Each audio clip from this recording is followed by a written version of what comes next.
কালকে যে পড়াগুলো মুখস্থ করতে বলেছিলাম সেগুলো মুখস্থ করেছো তো?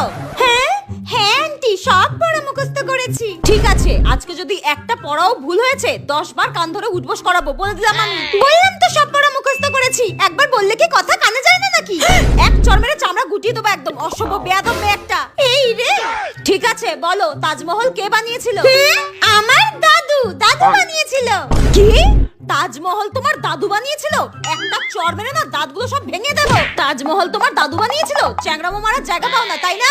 আমি তো সত্যি কথাই বললাম, তাজমহল তো আমার দাদুই বানিয়েছিল।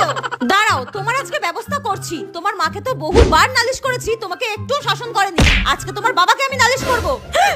তোমার বাবার নাম কি গো? তোমার বাবার নাম কি? আমার বাবার নাম আব্দুল শেখ। আচ্ছা, আর তোমার দাদুর নাম কি? আমার দাদুর নাম হচ্ছে Shahjahan. No, no, no, no. Don't underestimate me.